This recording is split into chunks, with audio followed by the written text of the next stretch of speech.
स्वागत है आपका ट्रेडिंग टाइटंस के एक और वीडियो। तो दोस्तों आज हम यहाँ पे बात करने वाले एसीसी के स्टॉक को लेकर और देखेंगे जो आपको यहाँ पे कल के दिन इतना बड़ा मोमेंटम देखने के लिए आया था स्टॉक के अंदर, वो आपको क्यों देखने के लिए मिला। क्या यहाँ से स्टॉक का जो ट्रेंड वो यहाँ पे चेंज होता हुआ नजर आने वाला है।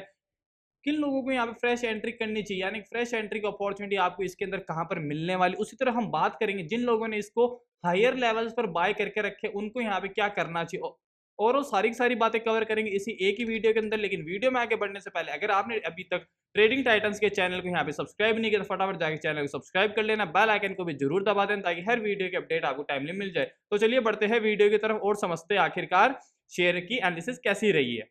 तो जैसा कि आपको यहाँ पे शो हो रहा होगा, अगर आप यहाँ पे देखोगे तो ये जो यहाँ पे कल की कैंडल आपको यहाँ पे शो हो रही है, इसने लगभग लगभग आपको इसका जो हाई अगर देखें तो 7 से 7.5% की तेजी दिखाई थी और यहाँ पे क्लोजिंग दी है यहाँ पे 4.5% पर। अब ये आखिर इतनी बड़ी कैंडल शेयर के अंदर क्यों बनी, क्योंकि अगर आप यहाँ पे देखोगे तो लगभग पिछले एक साल से शेयर यहाँ पे लगातार डाउन ट्रेंड के अंदर है, ठीक है। लेकिन ये इतनी बड़ी कैंडल बनने के पीछे का कारण हम जानते, कारण है ये। अब जैसा यहाँ पे शो हो रहा है, यहाँ पे लिखा BlackRock buys shares in ACC Equitas TD power, यानी कि यहाँ पे जो ब्लैक रॉक कंपनी जो सबसे बड़ी एसेट मैनेजमेंट कंपनी है, उन्होंने यहाँ पे एसीसी के अंदर बाइंग करी है, जिसके चलते आपको शेयर के अंदर ये इतना बड़ा स्पाइक देखने के लिए मिला है। इसके नीचे चल के बात करें तो यहाँ पे लिखा है new Delhi November 24 PTA global asset management firm black rock arm on Monday purchase shares of ACC, यानी कि यहाँ पे एसीसी के शेयर्स परचेज करे गए हैं ब्लैक रॉक के द्वारा।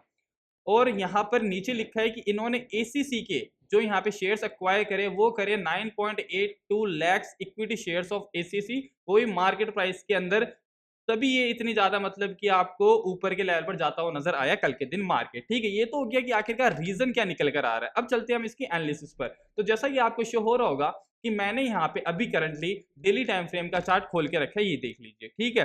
अब हम बात कर लेते हैं आखिरकार शेयर अभी डाउन ट्रेंड में कि अप ट्रेंड में। क्लियरली आपको अभी शो हो रहा होगा कि शेयर अभी डाउन ट्रेंड के अंदर है, लगभग पिछले एक साल से शेयर अभी डाउन ट्रेंड के अंदर आपको नजर आता हुआ आ रहा है नजर, ठीक है। मेजर ट्रेंड अगर आप देखोगे तो वीक है, और फिर अगर आप यहाँ पे देखोगे तो यहाँ पे कुछ टाइम के बाद में शेयर ने यहाँ पे कंसोलिडेट करा है और ये एक कैंडल बनी। ये एक कैंडल ये डिसाइड नहीं करेगी अभी कि शेयर अभी अप ट्रेंड में आने वाला है कि नहीं आने वाला है, ठीक है। हाँ, थोड़े दिनों के लिए हो सकता है ये थोड़ा सा ऊपर जाए, लेकिन जब मेजर रेजिस्टेंस ब्रेक होगा इस शेयर के अंदर तभी आपको एक अच्छा मोमेंटम शेयर के अंदर देखने के लिए मिलने वाला है, ठीक है। ये बात कंफर्म हो गई कि अभी डाउन ट्रेंड के अंदर है। अब अगर आप बात करें, आपको मैं रीजन बता दिया कि ये कैंडल क्यों बनी, कि ये कैंडल इतनी बड़ी क्यों बनी है और क्या हो सकता है आगे। अब हम बात कर लेते हैं इसके इंपॉर्टेंट सपोर्ट लेवल की, जो कि सबसे इंपॉर्टेंट जो इसका इंपॉर्टेंट सपोर्ट लेवल में अगर यहाँ पे अगर आपको ड्रॉ करके दिखाऊं, यहाँ से मैं पैरेलल चैनल ले लेता हूँ। यहाँ से जो इंपॉर्टेंट सपोर्ट निकल कर आ रहा है वो आ रहा है अपना 1800 से लेके 1820 का। मैं मार्क कर देता हूँ एक बार, 1800 से लेके 1820,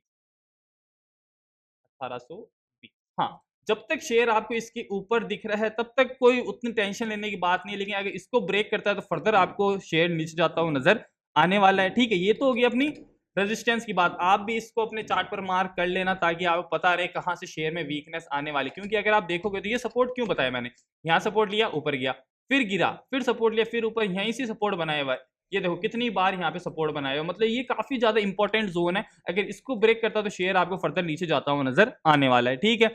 अब बात कर लेते हैं इसका रेजिस्टेंस की, यानी कि शेयर कहां से ब्रेकआउट देता हुआ नजर आ सकता है। तो उसके लिए अगर यहाँ पे लेवल ड्रॉ करूं तो वो आ रहा है अपने 1950 का। यहां से मार्क कर देता हूं मैं आपके लिए, हाँ, 1950 से लेकर आप मार्क कर लीजिए इसको 1980 तक। जब तक शेयर इस रेंज में है तब तक आप अभी मतलब कि इसमें कोई भी एंट्री मत बनाए मेरे हिसाब से, बाकी आपकी इच्छा है।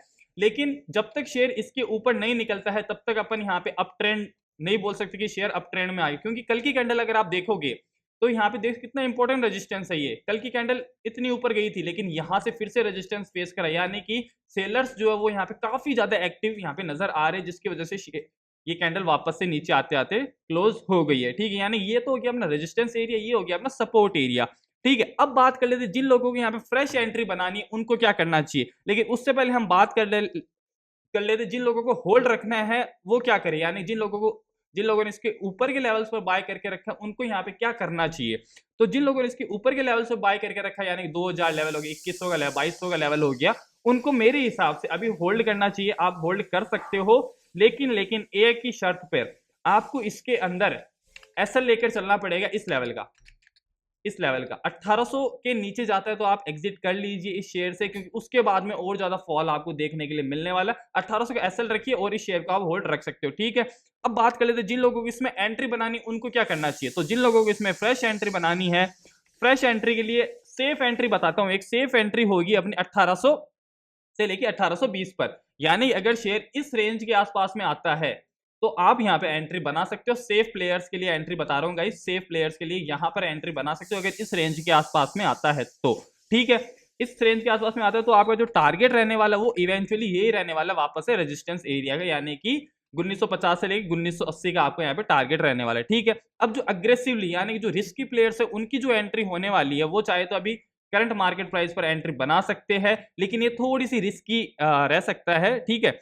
उसके बाद में आपको लेकिन जो अग्रेसिव है उनको भी स्टॉप लॉस लेकर चलना पड़ेगा। स्टॉप लॉस आप इसमें छोटा रखिए, 1850 का एसएल लेकर चलिए। इसमें यहाँ पे मार्क कर देता हूँ 1850 का लेवल, हाँ 1850 के नीचे निकलता है तो आप इसमें एग्जिट कर लीजिए, क्योंकि यहाँ पे कोई सेंस नहीं है बनाने का एंट्री, अभी सिर्फ रिस्की प्लेयर्स के लिए बता रहा हूँ मैं, ठीक है।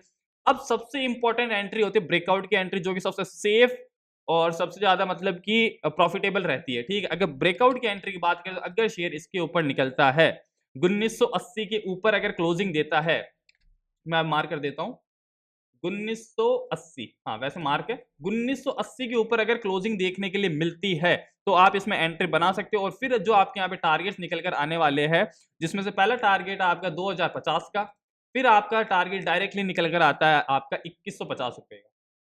2150 तक ये शेयर आपको जाने के लिए रेडी है अगर यहां से ब्रेकआउट देता है तो। ये ओवरऑल बात होगी अपनी एसीसी के शेयर को लेकर। उम्मीद करता हूं आपको आज का वीडियो बहुत अच्छा लगा। अगर अच्छा लगा हो तो कमेंट सेक्शन में कमेंट करके जरूर बता देना। ऐसी और वीडियोस के लिए ट्रेडिंग टाइटन चैनल को सब्सक्राइब कर देना, बेल आइकन को भी जरूर दबा देना। Thanks for watching this video.